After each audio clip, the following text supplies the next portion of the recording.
quando eu era adolescente, era muito fácil ser autêntica, porque eu estudava numa escola com pessoas que eu considerava bem medíocres, que não tinham afinidades comigo, e era muito fácil desprezar a opinião dessas pessoas.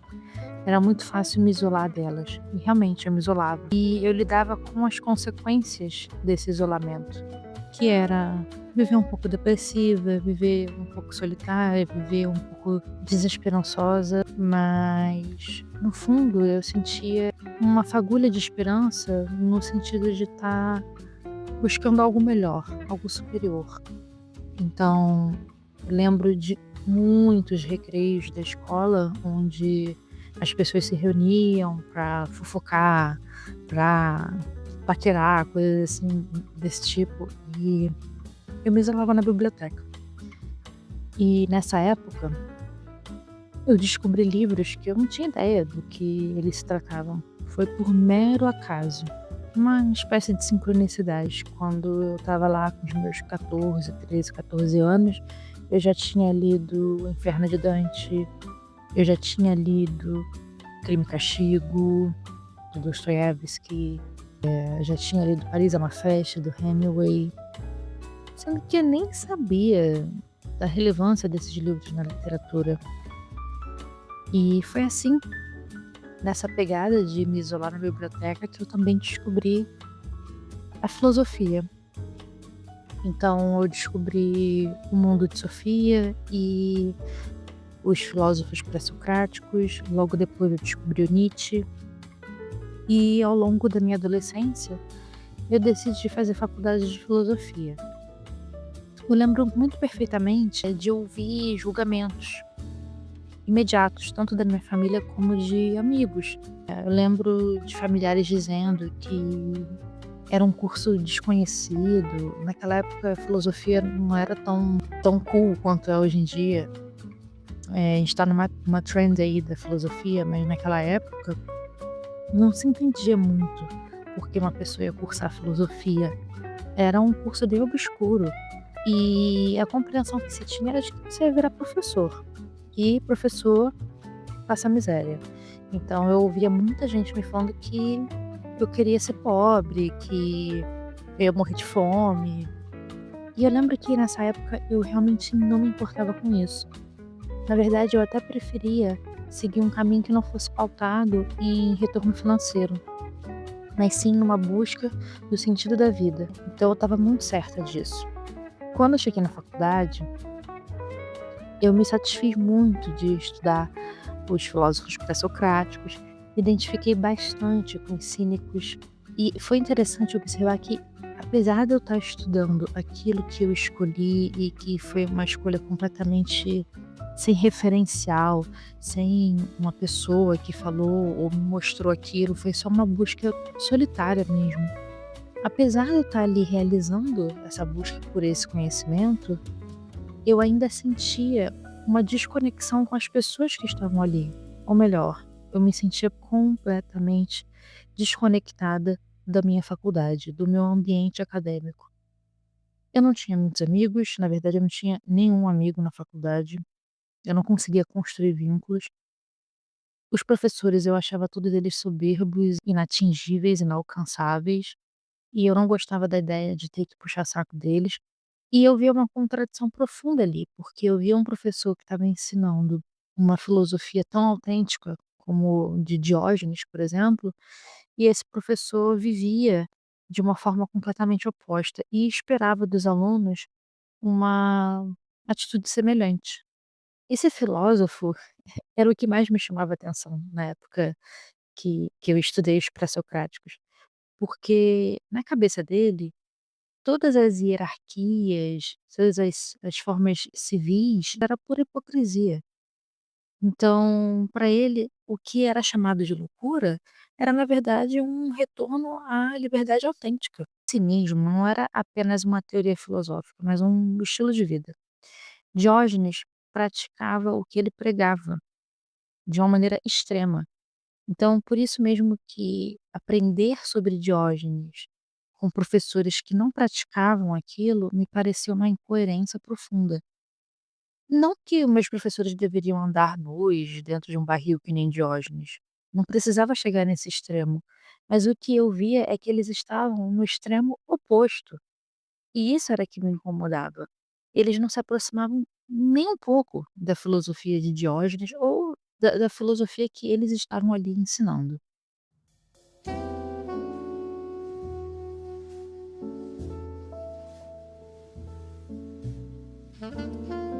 Uma das coisas que me marcou muito quando eu aprendi sobre Diógenes foi a atitude que ele teve quando ele encontrou Alexandre o Grande. Alexandre o Grande foi até ele e perguntou para ele se ele desejava alguma coisa, e o Diógenes simplesmente respondeu: "Se afasta aí, você está tampando o meu sol". Então ele tratou Alexandre o Grande com total desprezo, como um cara que estava ali só atrapalhando, o momento dele, o momento de pegar um sol. E também ele era a pessoa que andava pelas ruas dizendo, zombando das pessoas, dizendo que ele estava procurando um homem honesto e ele nunca tinha encontrado esse homem honesto. Ele só encontrava hipócritas.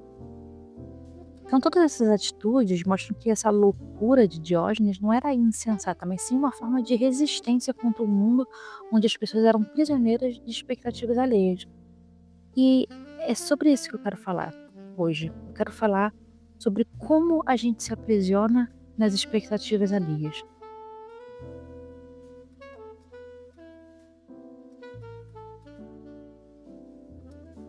Eu contei um pouco aqui da minha história e quem ouvir isso assim, meio superficialmente, vai pensar: "Nossa, ela até se assemelha um pouco a Diógenes", só que não.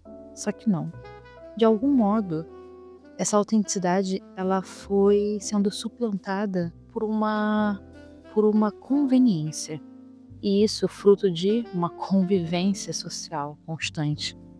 Então, o que me parece é que essa Juliana bruta, que começou ali no final da infância, adolescência e início da juventude, que era contra tudo e todos e que buscava o sentido da vida, essa Juliana, ela foi sendo aos poucos moldada, aos poucos talhada pelo convívio social.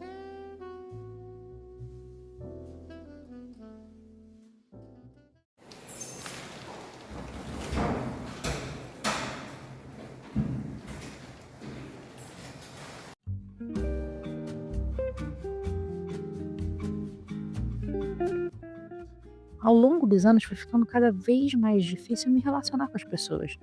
Então eu tive que ceder a algumas conveniências e algumas convenções, simplesmente para me sentir integrada na sociedade. Era muito difícil eu simplesmente querer ser autêntica e solitária.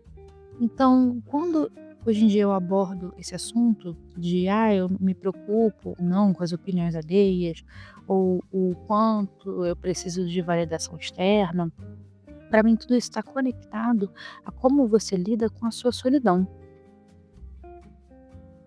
Porque viver sem referências externas é um desafio muito grande, dado que somos seres sociais influenciados pelo meio. Contudo, é possível sim minimizar essa influência quando você desenvolve uma consciência crítica e valoriza a autossuficiência. Então, assim, buscar autenticidade envolve questionar normas sociais, refletir sobre as nossas verdadeiras necessidades e desejos e promover escolhas mais alinhadas com a nossa essência individual. Quando a gente se sente solitário, muitas vezes é porque a gente não se conectou com essa essência individual.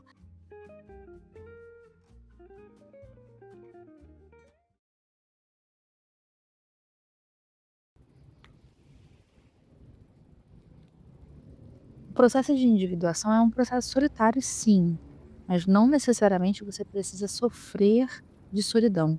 O sofrimento da solidão é o sofrimento da falta de conexão consigo mesmo. Essa desconexão é que nos faz buscar uma conexão externa com pessoas e a validação dessas pessoas, mas é que nem beber água salgada no deserto. Por isso que a gente tem que primeiro ter um ato de coragem quando a gente encara a solidão. Porque a partir desse primeiro ato de coragem, a gente começa a dar o primeiro passo para fazer um contato com a nossa alma. com a nossa essência. Então você não vai ter mais uma relação de dependência emocional com pessoas e grupos sociais. Você não vai precisar de uma aprovação imediata, ou melhor dizendo, você pode manifestar sua autenticidade, e a consequência disso é que quanto mais você manifesta a sua essência, mais você atrai pessoas parecidas com você, pessoas que vão até te desafiar a uma reflexão quando elas pensam de forma diferente. E as próprias situações, fenômenos que vão se manifestando vão te desafiar sim, mas sempre trazendo uma reflexão profunda e não te enquadrando, te limitando, te podando. Mas isso é um longo processo. Existe a célebre frase de Nietzsche: "Torna-te quem tu és", porque ele acreditava que o maior desafio da vida é descobrir e abraçar nossa verdadeira essência, sem medo de rejeição. E perder o medo da rejeição é mergulhar muito profundamente nessa sua essência. E isso dá medo, isso é um pouco assustador no início, mas é inevitável. Esse mergulho, ele tem que ser feito. Isso não é uma escolha.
Desde tempos mais primitivos, a nossa sobrevivência dependia do grupo. Ser rejeitado significava estar sozinho, vulnerável. E isso é um instinto que persiste até hoje, mas quando a gente sente que a nossa opinião pode nos afastar de um grupo, geralmente a gente recua naquela nossa opinião. Quando os nossos desejos entram em conflito com o que a sociedade espera, geralmente a gente dá um passo para trás. Quantas pessoas já não esconderam seus verdadeiros sentimentos para evitar conflitos e escolheram carreiras diferentes do que realmente gostariam ou nem se permitiram dar oportunidade de entender o que elas gostariam de fazer? E, nossa, não dá para nem enumerar aqui tantas escolhas que são feitas de forma inconsciente só sendo levado pela expectativa das pessoas no seu entorno. Teve uma enfermeira australiana, acho que o nome dela era Brownie Ware, bem, não lembro o nome dela direito, mas ela trabalhou com pacientes terminais, registrando os maiores arrependimentos no leito de morte. E o mais comum entre eles era: gostaria de ter tido a coragem de viver uma vida mais fiel a mim mesmo, e não a vida que os outros esperavam de mim. E esse arrependimento ressoa fundo, porque muitos de nós estamos presos nessa armadilha. A gente passa anos, décadas, moldando o nosso comportamento e escolhas para atender as expectativas dos outros. E quanto mais cedo você começa a ser moldado, mais difícil vai ser você dar um passo para trás. E eu posso falar isso por experiência própria, até pelo pouco que eu contei aqui da minha vida. Eu percebi que ao longo dos anos foi ficando cada vez mais difícil, dos 20 aos 30, foi ficando cada vez mais difícil ser autêntica, porque quanto mais eu me misturava nos grupos, mais eu queria ser aceita, menos eu entendia o que era meu e o que era do outro, em termos de desejo, em termos de reflexão, de pensamento, discernimento.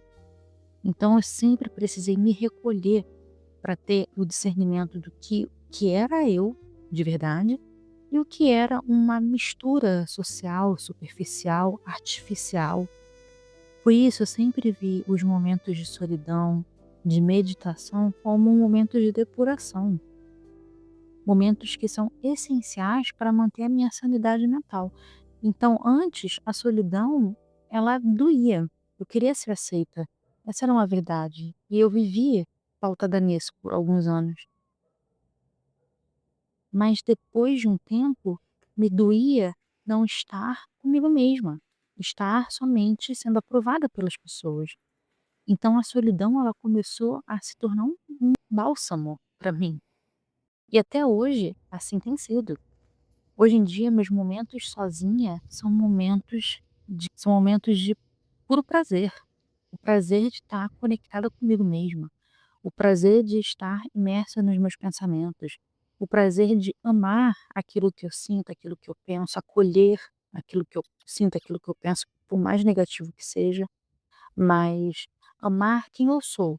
Bem, eu não tô aqui para dar dicas e dizer qual o melhor caminho. Acho que isso não ressoa tanto com o que eu quero passar para as pessoas. Eu gosto muito de compartilhar aquilo que eu sinto ou que eu passei e deixar somente o espaço para reflexão.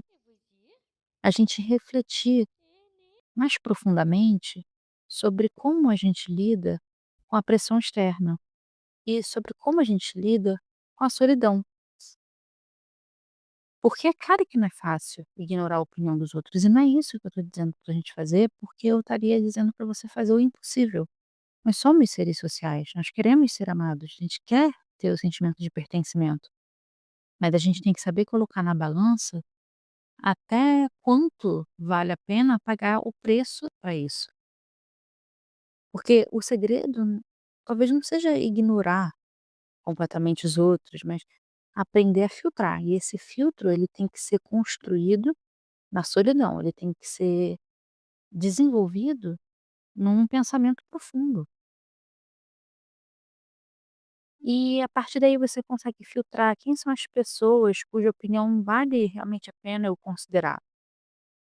Porque no final das contas, a única opinião com a qual você precisa viver para sempre é a sua própria.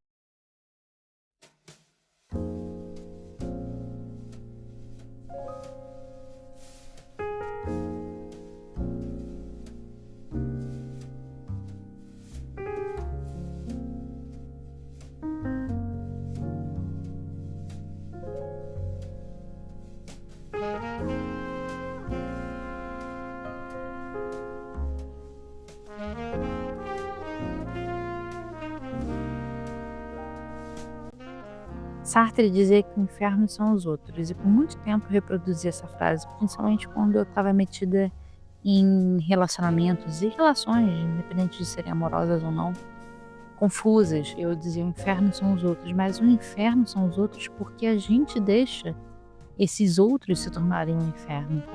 Não porque eles são ruins em si, mas porque a gente permitiu que eles nos definam. E quando você deixa na mão do outro a definição de quem você é, do que você vai fazer, essas pessoas com certeza se tornam grandes carrascos. E vou finalizar aqui essa reflexão com uma frase de um filósofo transcendental que dizia: ser você mesmo num mundo que está constantemente tentando fazer de você outra coisa é a maior realização.